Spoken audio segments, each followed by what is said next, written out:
Hello to everybody. If you are joining me on Facebook, that is wonderful. Thank you. You are going to watch a free live stream of this. This was supposed to be available for my patrons, for those who are subscribing on Patreon. But of course, as you can imagine, I completely screwed up setting up the live stream because I've not done that before. So I am far too ignorant of technology to be able to pull this off without a hitch right off the bat, of course. So, anyway, I apologize, of course, to my Patreon supporters who were expecting this to be on a private stream just for them, and I messed that up. So, what's going to happen then is that this is going to be available, I guess, simultaneously for free on Facebook and also for my subscribers on Patreon, just knowing that in the future, these sort of streams really are supposed to be for my subscribers if I can figure out how to make that work.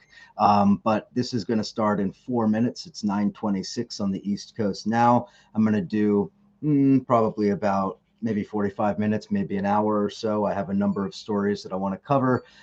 So I'm going to get to that in a couple of minutes. I would plug, of course, my Patreon page where you can find all of this sort of stuff. There's going to be live streams and Q&As and things like that coming up in the next weeks and months. So, and that's for my premium subscribers who I am so grateful to for their support. Patreon.com/ Eric Draitser is the place to go. I'm putting up stuff pretty much at least a couple of times a week, videos, podcasts, commentaries, articles, sometimes poetry and other things like that. So if you're interested in those sorts of things, please consider going over to the Patreon. And like I said, if you're just joining me on the Facebook stream, this was supposed to be for my subscribers. And I, of course, screwed up the link and screwed up the post and didn't make it, according to the correct protocols on YouTube. So anyway, this was a first attempt. I'm going to be working on doing the streaming thing because, hey, that's what everybody does these days. So I'm going to figure out how to do it. I'm going to figure out how to do it well without problems. And yeah, that's what we will be doing. Thank you to everybody who is joining on Facebook or on YouTube. We are about 2 minutes away from starting. I have a number of important stories that I want to cover. If you're interested in things related to Hunter Biden and domestic U.S. politics and things of that nature, I'm not going to cover any of that. There's going to be, I'm sure, tons of people who are going to be posting things on their own YouTube channels and elsewhere to talk about all of those wonderful little tidbits that come out of the news. But I'm going to be focused especially on Ukraine, Russia, and related issues. So if you're interested in that, please do stick around. We're about 1 minute away from starting. I'll try to keep an eye on both the YouTube page and also on the Facebook. If anybody is dropping comments or asking questions, I will do my best to answer those. But for now, I want to jump into a couple of important articles. I'm going to see if I can sort of organize this, somewhat thematically, but we'll see. And again, if you're joining me on Facebook, thank you so much for taking the time to do that. And I would just remind you that this sort of content is available on my Patreon page, patreon.com/Eric Draitser. I know I've plugged that already like 4 times, but whatever. What are you going to do? All right, I have 9:30 on the clock, so let's get started. If you're watching through the Patreon, thank you again for all of that support, and I do, again, apologize for screwing up the link. I will not make that mistake a second time. All right, let's talk about a number of really important stories here. First of all, I'm going to begin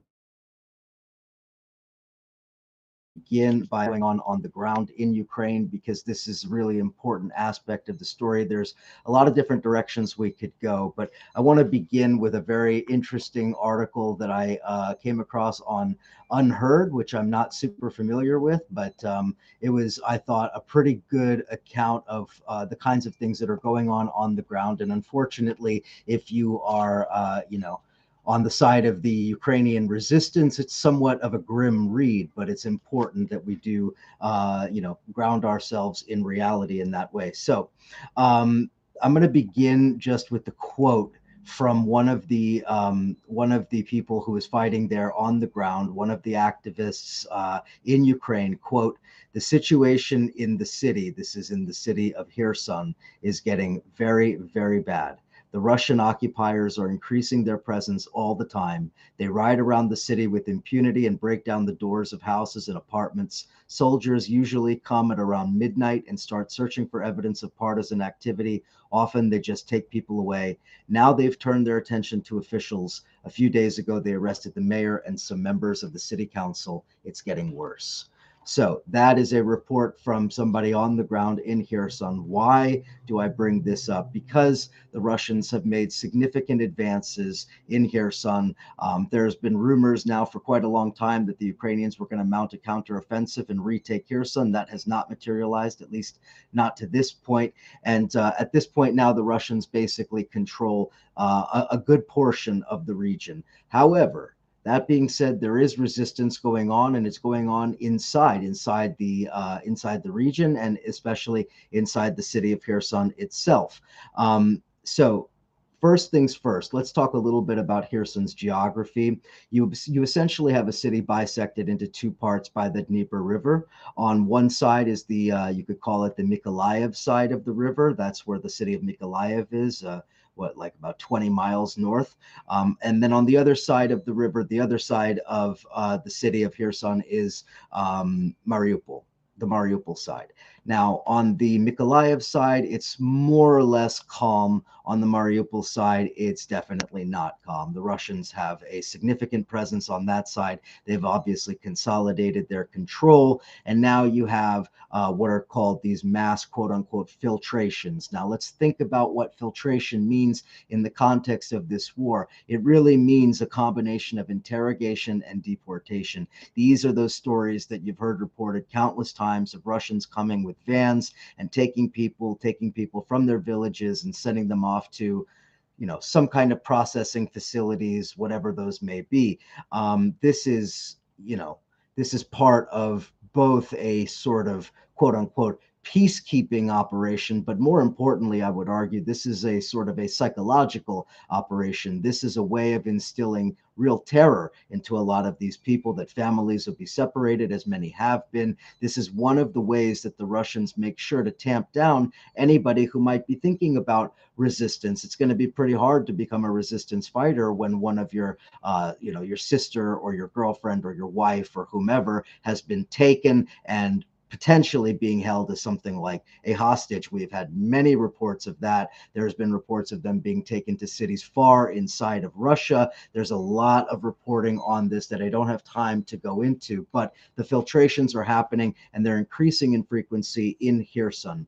You also have what the Russians are calling swift justice being carried out in Kherson. Now, what exactly does swift justice mean? It basically means a way of going around any kind of a court process. It is essentially a form of violent repression. This can take many different forms. It could take the form of kicking in the door and robbing a house. It could be, stealing people's alcohol. It could be beating people publicly in the streets. Any number of things that are all being carried out in the name of quote unquote justice by the Russians. Now, again, part of the reason that I'm bringing all this up is not to say that the Ukrainians are always perfect angels and the Russians are perfect devils. It is to point out the nature of war, the nature of occupiers, the nature of criminal aggression, wars of aggression. They always lead to these kinds of crimes, whether they're Americans committing these crimes in Iraq and Afghanistan or Russians committing these crimes in Ukraine. This is the nature of war, of aggressive war, and this is what the Russians are carrying out.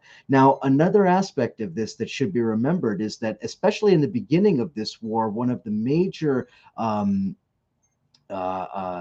aspects of Russian control was the use of checkpoints through every town and city, at the entrances and in the center of town and city. Those checkpoints have to some degree abated. A lot of normalcy has returned, at least from those early days, but they continue to be sites of violence, of intimidation, and perhaps most importantly, of extortion. As you can imagine, there are plenty of Russian troops, most of whom come from very poor parts of the Russian Federation, who are finding any manner of enriching themselves, putting a little extra coin in their pocket. You get the idea. This is not, it doesn't take a tremendous stretch of imagination to think about how they might be extorting people right there on the streets as people move from work to home or whatever it may be. You have also certain collaborators, not a lot of them, as I'm going to talk about in a little bit, but you do have some collaborators, including, for example, as I mentioned, in the city of Kherson, you have the former mayor of Kherson, who was also an elected official by the name of Vladimir Saldo. He has now gone over to the Russian side. This is one of the higher ranking, more prominent officials in the region who has sided with the Russians. This is, of course, a very interesting development because it then raises the question of just how many of these leaders are actually going to work with the Russians. I'm going to talk about that in a minute. Now, there are some who are sort of signing up for what the Russians are offering, but that's not because they are necessarily in love or enamored with what the Russian operation is, more because the Russians have created a system where, in order to get paid in areas that they control, paid for your salary, for your wages, in order to get paid, you have to open up a bank account with a Russian bank and be paid in rubles. Okay, now in order to do that, you have to get a Russian passport. So you can see a sort of coercive method by which the Russians are almost forcing Ukrainians, those who live in these areas that the Russians are now controlling, forcing them to become Russians, in a way coaxing them into it, in a way coercing them into it. But either way, whichever way you slice it, they are, quote unquote, becoming Russians just in order to live. Getting that passport, getting that bank account, two of the primary obstacles to, sort of becoming a Russian or becoming a Russian citizen. So there's an element of a kind of forced integration happening here. It's not just that the Russians are militarily taking over Kherson, they're using elements of coercion in order to pry it essentially into the Russian Federation. Now you have two forms of violence, two primary forms of violence that are, excuse me, I misspoke, two forms of resistance that are taking place in Kherson. The first is violent resistance, which we can talk about, of course, targeted assassinations, killings, threats, intimidation, all of that. The second is the fight for what they call the symbolic environment, that is, putting up pro-Ukrainian leaflets, attacking and destroying Russian symbols, Russian monuments, and the like, essentially the sort of propaganda side of the war on the ground. Now, you have a couple of really interesting points that need to be discussed here. One has to do with collaborators. As I already mentioned, there is a reliance on collaborators, but unfortunately for the Russians, collaborators really have not come in very large numbers. Now, the collaborators who do come, they are coaxed with Russian passports. They are given, stipends or other financial incentives. And although many haven't done it, a few specific and strategic areas have been targeted by the Russians. And one that I will highlight is schools, and especially school principals. The Russians are buying off principals to the extent that they can. Why? Well, because controlling children means you can control the daily lives and daily habits of citizens. If you have control over their children on a day-to-day basis, on an hour-to-hour basis, you're able to control whole families and potentially whole areas of a region. Okay, so the Russians have been targeting principals, paying them off, buying them off to the extent they can. They've been I would say only moderately successful. Two kindergartens have officially collaborated with the Russians, as well as at least one prestigious public school in Kherson, known as School Number 30, have switched over to a Russian curriculum with Russian authorities. Now, collaborators with the Russians are more common now than they were, but they are sort of not exactly safe on the streets. I mean, these people who are working with the Russians are walking around with bulletproof vests and bodyguards. So I think you understand the nature of what's going on the ground. Just because the Russians control Kherson, it doesn't mean that you can walk around safely collaborating with them. You also are beginning to see a lot of anti collaboration propaganda, leaflets, signs that are posted on walls, on bus stops, on lamp posts, including ones that target individuals, threatening them with, assassination, execution for treason, these kinds of things that do have a psychological impact. You also have violent resistance beginning to grow. There have been a couple of targeted assassinations, including a bomb attack on a pro Russian head of prisons. You've also had, I guess you could say rather infamously recently, the car bombing assassination of the head of the youth and sports department of Kherson, who was, known as a Russian collaborator. I'll talk about him in a little bit. You also have to remember that it is kind of not so easy to assess exactly what is the scale of the guerrilla resistance for the. I mean, obviously, most of the cases are unpublicized. The Ukrainians aren't necessarily going to take credit for each and everything, and the Russians don't want to publicize when the Ukrainians successfully target them. So you have examples where children, Ukrainian children, have stabbed and or stabbed to death drunken Russian soldiers. You have soldiers who were recently, a group of soldiers that was recently invited for drinks by some group of Ukrainian girls who ultimately ended up with their throats cut. So you have all of the kinds of resistance actions that we've read about from anti-fascist partisans in World War II luring Nazis to their deaths. You have that kind of thing happening in Ukraine as well. Now, ultimately, the resistance really needs to be understood as being partially successful so far. It's partially successful because you have not yet had a successful Russian referendum. There has been an attempt by the Russians, at least on 3 occasions, to move forward with setting up a referendum. Each time it's been met with protests, both peaceful and not so peaceful at times. And you've also had, this question of will the Russians ultimately push forward with the referendum if the resistance hasn't been quelled. And so we're looking at the fall, just a couple of months from now, as a window of time that the Russians are potentially looking at for incorporating Kherson into Russia, annexing it the way they did Crimea, and of course Donbass and will join Kherson in that way. So the question really is, what is the timetable for the Russians, and is the resistance going to continue up until that point?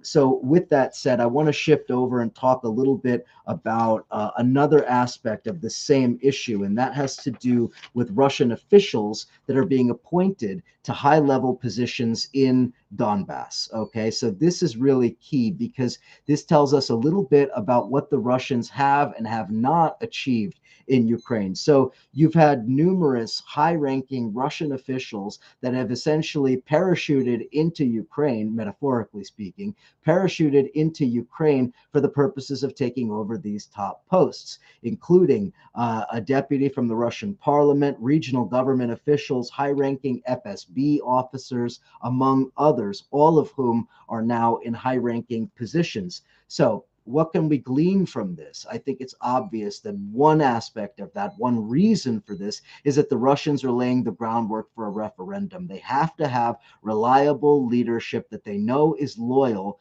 in order to be able to carry out a referendum, much like they did in Crimea in 2014. Now, obviously, a referendum under military occupation is completely illegitimate, but leaving that the question of legitimacy aside, if the Russians don't have their people and reliable people in positions of power, there's no way they can carry out a rigged referendum, rigged or not, frankly. Okay, so talking about Ukraine, they want to draw Ukraine more into Russia's orbit, and they need to politically legitimize this with referendum, and they're not going to be able to do that without these kind of leadership. So let's talk a little bit about some of what the Russians are doing in order to essentially lay the groundwork. As I already mentioned, they are essentially kind of by hook or by crook integrating people into Russia. One of the ways they're doing that is by twinning Russian cities and Ukrainian cities, sort of a sister cities programs by, at gunpoint, essentially. They're also giving out Russian passports, as I already mentioned, in many areas that the Russians occupy. If you do not, if you want to get paid, you cannot get paid into your Ukrainian bank account. You have to open a Russian bank account. You have to be paid in rubles. And in order to open that bank account, you have to have a Russian passport. So you are ipso facto made into a Russian citizen just by virtue of trying to continue to survive. So it's, they're boxing the Ukrainians in, essentially. This is, it's actually quite brilliant in a very fiendish sort of way. The Russians are also, as I mentioned, they're moving in their banks, they're moving in their mobile companies, right? They're bringing in those things that might bring back a sense of normalcy to people. Of course, they know who invaded who, they know who's carrying out the war crimes and all of the rest of that. But even so, people living in their basements, fearing every day under the threat of bombs, do want some sense of normalcy, just as you can imagine Iraqis wanted some sense of normalcy from the American occupation, even though they resisted that occupation. So you have, as I already mentioned, a former deputy from the Russian parliament. He's a deputy. His name is Andrei Kozenko. He is made the deputy head of the military civilian administration for occupied region of Zaporozhye. Remember, that is where one of the largest nuclear plants is. That is where some heavy fighting was taking place several months ago. He is there to oversee the economic integration of the region with Russia. Again, having officials in place that are effective administrators, effective bureaucrats to be able to carry forward this project. That is the idea. Listen, if you're the Russians, even if you got Ukrainians that are on the payroll, can you really trust them? Can you trust them to turn their backs on their neighbors? Can you trust them to show courage in the face of assassination threats and being ostracized by their former friends and former neighbors and so forth? Most of those Ukrainians that the Russians thought were on their side turned out to move away from the Russians and oppose them and have sided with Zelensky and the Ukrainian government. And so this is a very complicated situation for the Russians. Similarly, you have former FSB officer Sergei Yeliseyev, who is now the head of the government of the Kherson region. Okay, so again, intelligence officials in high-ranking positions, trade ministers in high-ranking positions, Russian parliamentarians in high-ranking positions. You get the idea. Loyal to Putin, loyal to Russia, and effective at administration. This is what they're doing. They are importing a government into this region. This is not even they're not even making an attempt at presenting an indigenous, homegrown kind of government. Russia is sending its officials because, quite frankly, most of the ones that they thought were going to side with them have not. As I already mentioned, many are unwilling to be collaborators. And most importantly, there's very little open support for the Russians. Even those that are working with the Russians and are collaborating with them are not publicly stating that, at least most of the time. Now, you also have two Russian officials in senior government positions in Kherson. One of them is named Mikhail Rodikov. He is now the Minister for Education and Science in Kherson. The other Russian official is named Vladimir Bispalo. He is now the head for domestic policy in Kherson. You also have former top official in the trade ministry, Vitaly Kotsenko, who's now the prime minister of Donetsk. So take a look at the map here. Kherson, Donetsk, Lugansk, all of these regions are now directly headed by officials that are essentially one step removed from Putin. These are not local officials. These are not people who had a Ukrainian political past. These are imports for the purposes of exercising Russian control. Now, you have, of course, those pro-Russian parties, including Medvedchuk famously, but, he was a Platform for Life, but he's not the only one. There were a number of Ukrainian politicians that were loyal to Russia. None of them have come out in support of Russia. In fact, all of them seem to be terrified of being assassinated, I think quite rightly. So when you consider all of that, and you consider what the Russians are doing in importing their people into political positions, translate that into the economic space. what is this really about also? This is also about enriching corporations in Russia, enriching the friends of businessmen, of high ranking officials, those in the ruling establishment in Russia who have a vested financial interest in the reconstruction of Ukraine.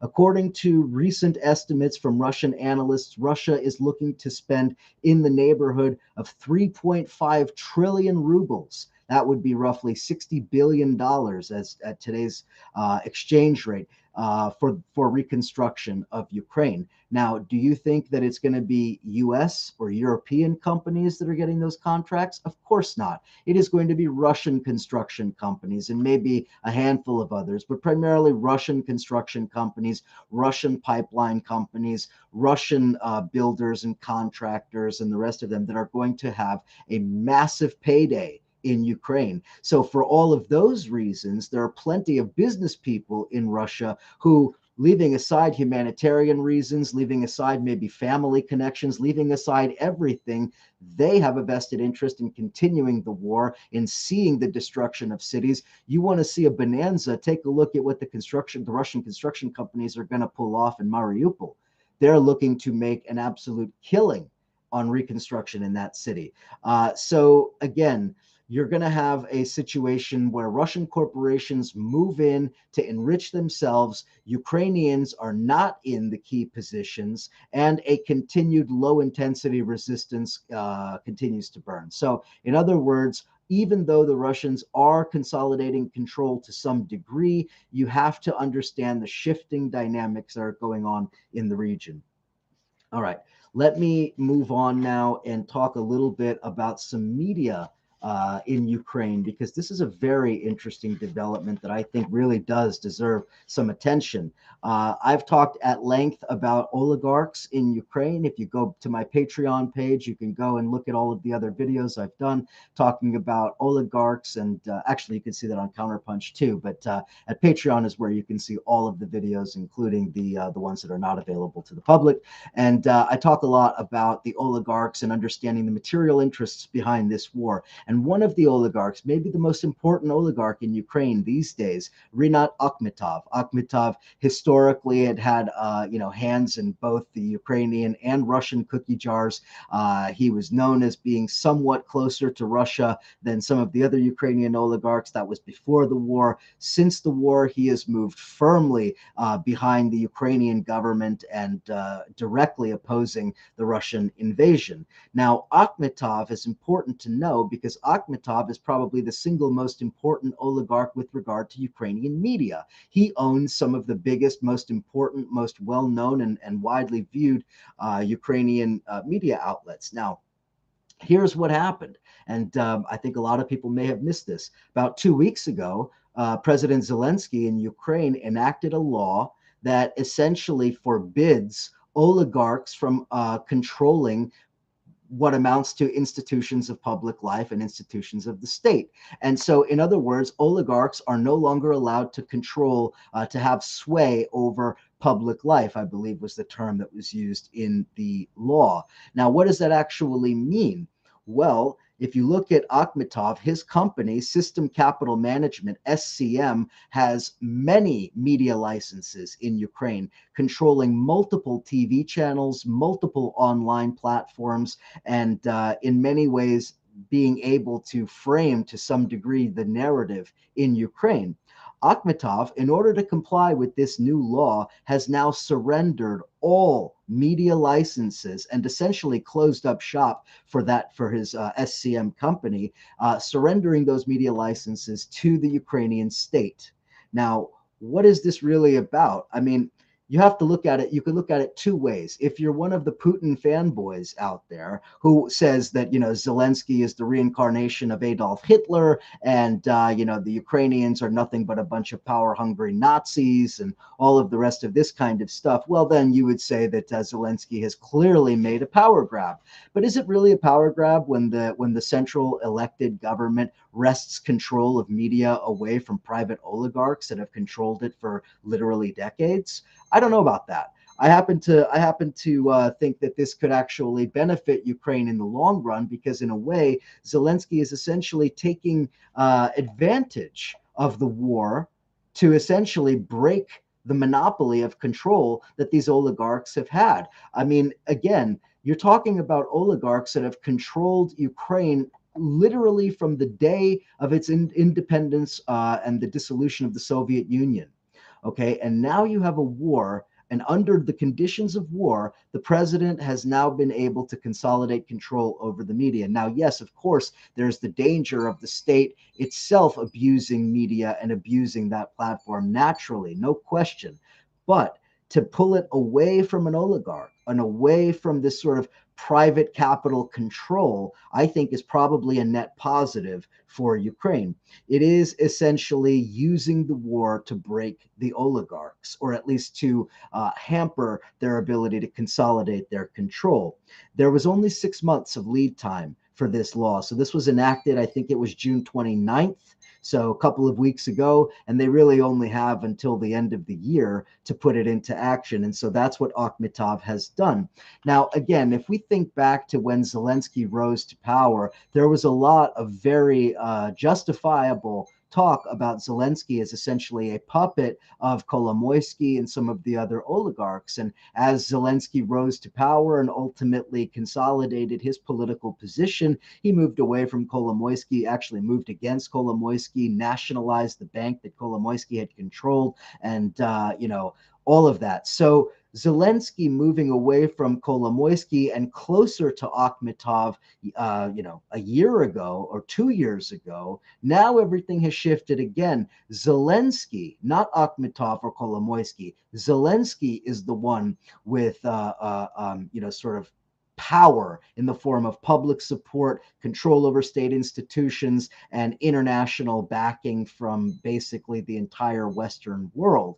Kolomoisky, Akhmetov, and every other oligarch has to be very careful making any moves against Zelensky in this context. So, in essence, we see a transformation, at least to some degree, a transformation of the Ukrainian government into one that is actually much more independent than it ever was prior to the war. Somewhat paradoxical, actually, but so be it. All right, moving on. I want to talk a little bit about a couple of other stories. One has to do with grain shipments. Now, I know that a lot of people have been talking about grain, but I think that it's important. And if you have an opportunity, pull up a map of Ukraine because it will be helpful in thinking about what's actually happening in terms of the geography. So we have this, what was it, like 10 days ago now, that the Russians abandoned Snake Island. Snake Island is this small sort of rocky outcropping of an island that's, I think it's about 20 kilometers or so away from Odessa. Now, Snake Island was controlled by the Russians. They had moved in heavy artillery and were, shelling Ukraine from there. The Russians were attacked directly with, Ukrainian artillery that was probably provided by their Western allies. And ultimately, the Russians chose to abandon Snake Island. This happened, I don't know what, 2 weeks ago now. So why does this matter? Well, again, if you look at the map and you look at where Snake Island is, you can see that it is close to Odessa. You can see that it is close to the major ports, the ports of Mykolaiv, Odessa, not too far from the most important region for Ukraine's shipment of grain. When the Russians controlled Snake Island, there is simply no way to ship grain out of any of those major harbors. So now you have the Russians leaving Snake Island. This then raises the question, does it potentially open up an avenue for the Ukrainians to be able to ship some of the grain? So Odessa and Mykolaiv were usually the ports that ship the bulk of Ukrainian grain to the world markets, but those, of course, have been blocked. So now you're looking at smaller inland ports. Again, if you have it handy, take a look at the map of Ukraine, and you'll see along the south, along the southern edge of Ukraine, where the river is, you can see all of these small little rivers, that kind of make up the Danube, the delta.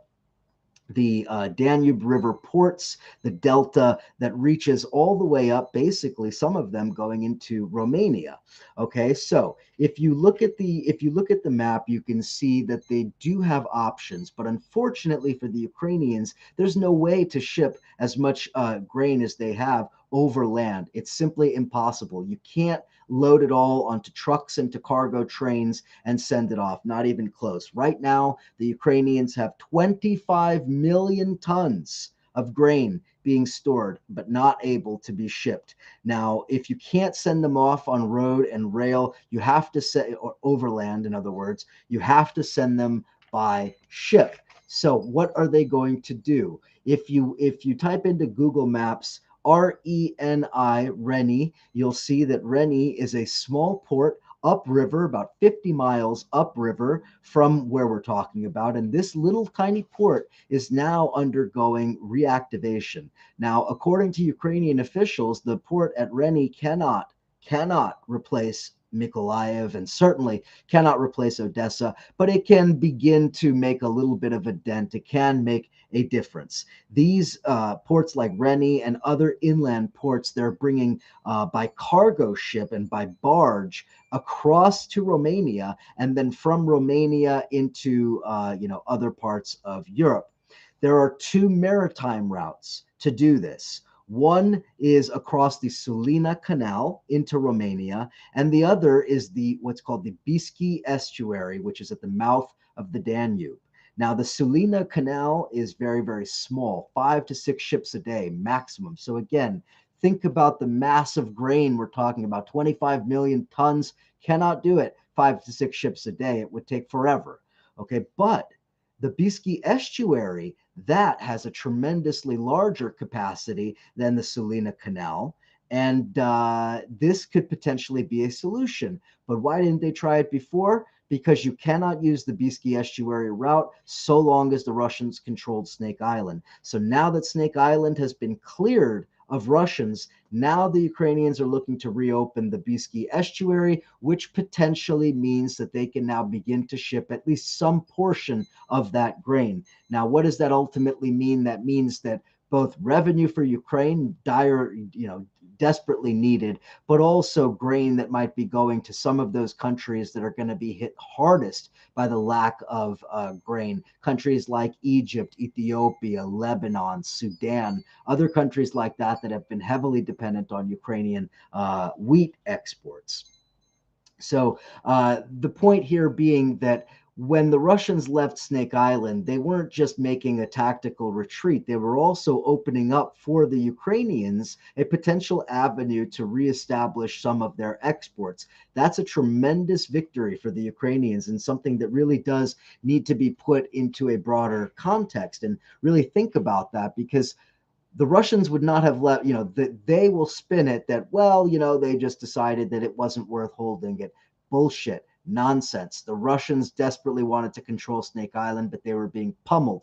The question is, what was pummeling them? I believe it was probably Western supplied, I don't know if it was HIMARS, the high intensity mobile artillery pieces, or if it was just more traditional artillery pieces. But either way, the Russians were getting pummeled and they left, and that changes the equation, at least with regard to the issue of grain exports. Okay, moving on. What time is it? 10:05. Okay, I'm going to talk about a few more issues that I think are really important. One is regarding the Wagner Group. We've talked about Wagner, or Wagner, if we want to do our correct pronunciation. The Wagner Group is now, well, let me back up. We know the Wagner Group has carried out multiple atrocities in Ukraine and in Mali and in Mozambique and in a number of other countries as well. The Wagner Group is, more or less Russia's, Russia's Blackwater, Russia's mercenary outfit that is, chock full of trained killers, criminals, neo-Nazis, and various other really despicable characters. Well, guess what? Let's make it even more despicable. Reports are that the Wagner Group is now recruiting prisoners with combat experience directly out of Russian prisons. So this news comes from a prisoners' rights NGO called Gulagu.net.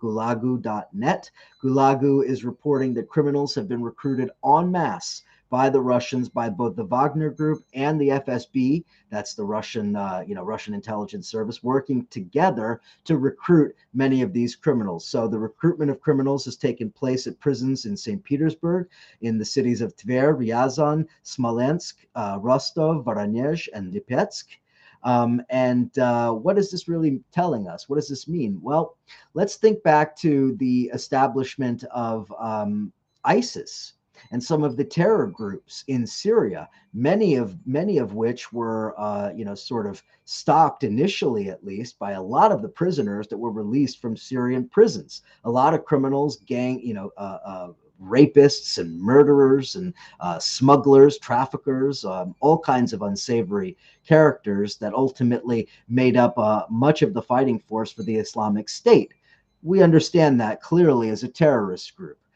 Similarly, Wagner is now operating in something like a gray space between a mercenary outfit and a terror gang, because they're not just carrying out missions with clear objectives. They're also carrying out massacres, as we saw of dozens of people potentially in Mali just a couple of months ago.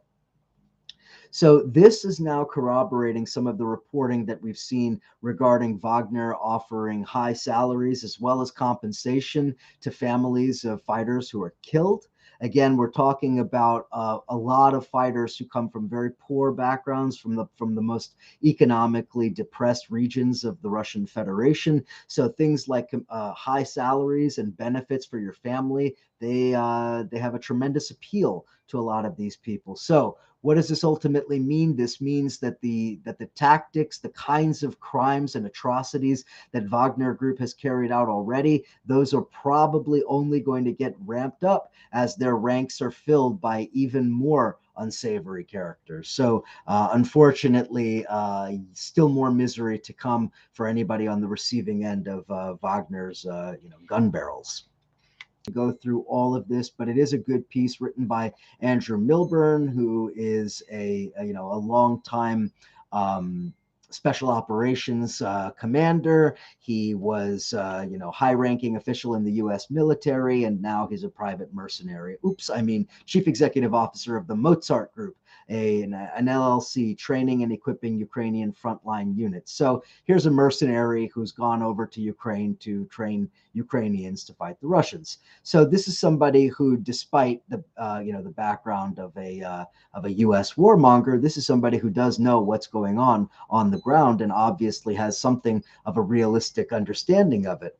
So Milburn talks about the fact that Russia, not Ukraine, Russia is in the driver's seat. This is an argument that I've made over and over and over again, and I'm sorry to all of my Ukrainian friends, because I want to be positive about the outlook. I want to be positive about beating back the invaders and all of the rest of that. But unfortunately, reality does have a way of sobering us up, and reality is that Russia has more fighters, more resources, more weapons, and more time. So the Ukrainians, unfortunately, their biggest problem, although they say they need weapons, the truth is they need fighters too. They are running a very severe shortage of manpower. The soldiers that are being sent to the front line, most of them are not trained. According to Milburn, one of the units that he worked with, he estimated roughly 20% had ever fired a gun by the time they were sent to the front line. So 1 out of 5. So in other words, 4 out of 5 Ukrainian fighters had never fired a gun before they got to the front line. What do you think happened to them? What do you think is happening to them in huge numbers? I mean, this is awful to think about. So again, we have to sort of balance a kind of relentless optimism with the harsh reality. The fact is, there is a major manpower shortage. According to Zelensky's numbers, these are Zelensky's numbers, roughly 60 to 100 Ukrainian fighters killed per day, roughly 500 wounded per day. Now, that's Zelensky's numbers. According to the New York Times, the numbers are significantly higher, 100 to 200 deaths per day. But either way you slice it, if you think about it, let's just say it's 100 killed per day. You know, the sort of the midpoint between Zelensky's estimate and the New York Times estimate. If it was 100 deaths per day, okay, at the height of the Vietnam War, during the Tet Offensive, the bloodiest period of the Vietnam War, the U.S. military was averaging 200 deaths a week. Okay, the Ukrainians, roughly 100 deaths a day.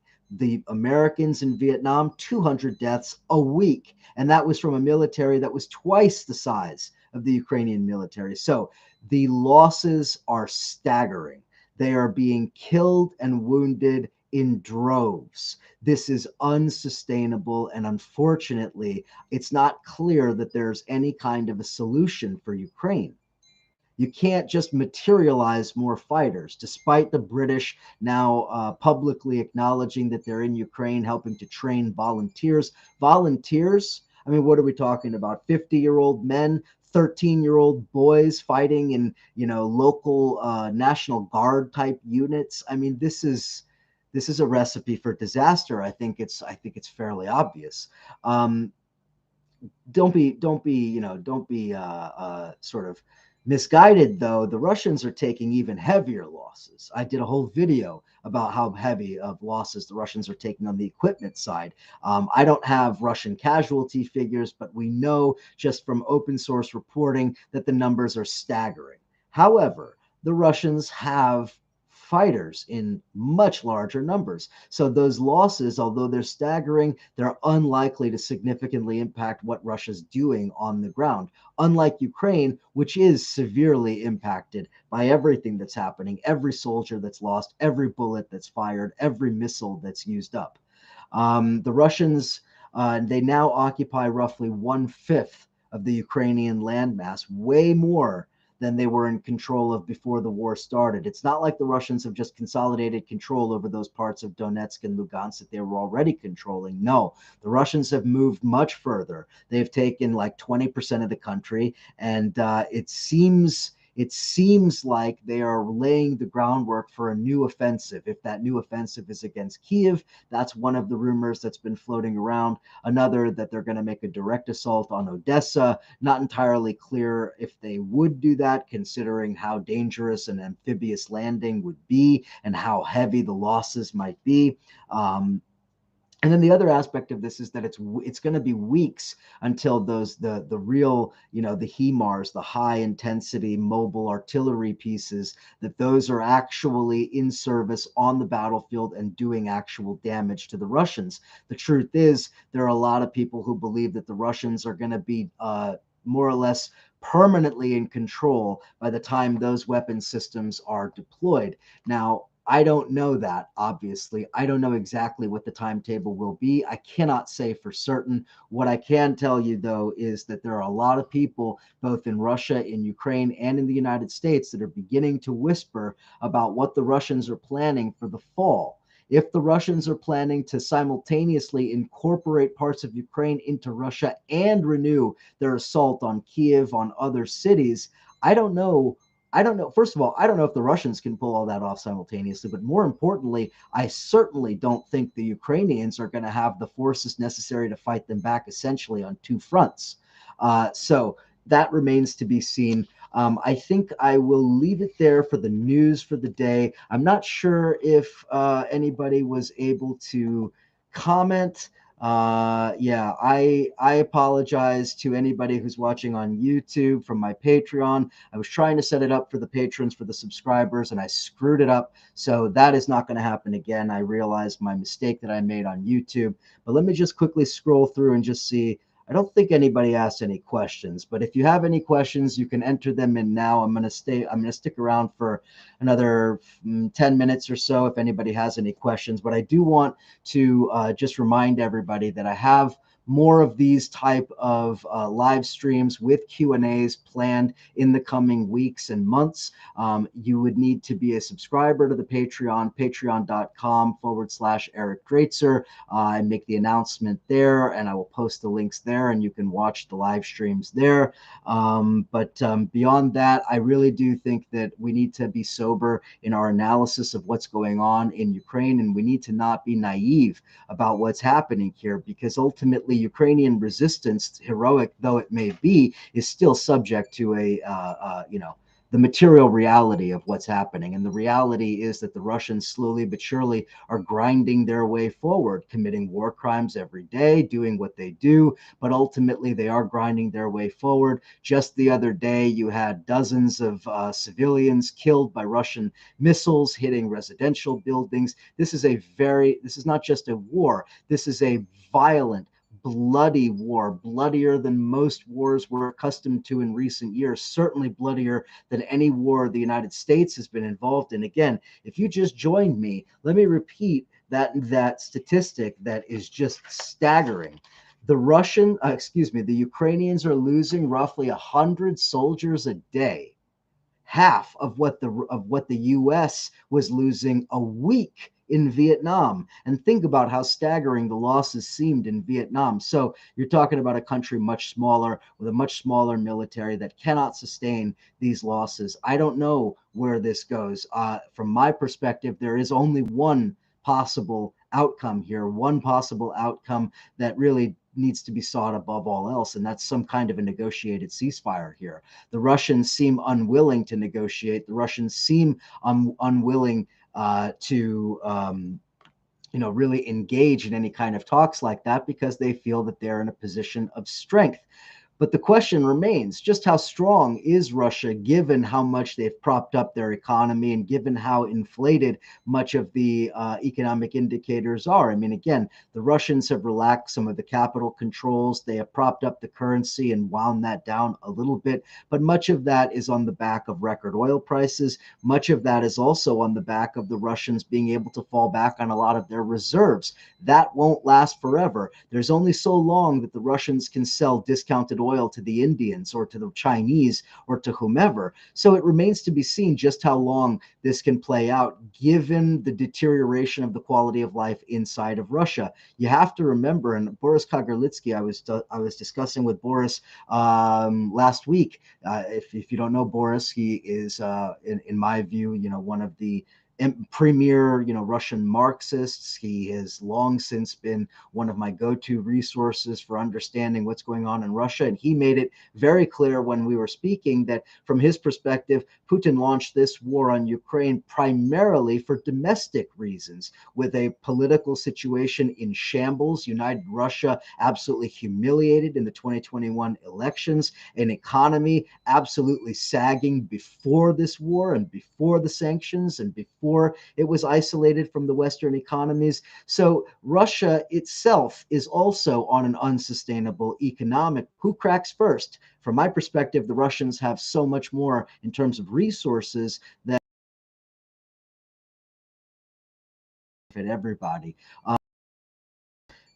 Curtis asks, I'm curious if there's any sort of partisan opposition in Russian-controlled areas. Yes, Curtis, there is. Absolutely. I was talking, you may have missed the beginning portion of my discussion here, but absolutely. We have in Kherson, for example, we have partisan opposition that is carrying out targeted assassinations. They have assassinated several high-ranking Russian officials, officials from Russia. They have also, let's see, uh, the car bomb that assassinated the head of the youth and sports department in Kherson. There has also been attacks, a number of prison head. So a number of attacks that were carried out by partisan opposition. But again, the extent of that is unknowable at this point. Um, I think the YouTube froze. Oh dear. Well, if you're still watching on Facebook, then I guess you were able to hear that answer. Curtis, I hope you were able to hear that answer. Yes, there is partisan opposition that is fighting against the Russian occupation. No, it is not nearly as widespread as it probably would need to be in order to eject the Russians. So, um, I think that's about it for today. I'm going to leave it there. If you were watching on Facebook, again, I'm going to do these pretty regularly for the Patreon. And so go over to patreon.com/Eric Draitser, $5 a month. Just, cost of a cup of coffee these days. $5 a month gets you access to all of this, including all of the videos that I'm putting out, multiple videos on Patreon. And I will talk to you again real soon.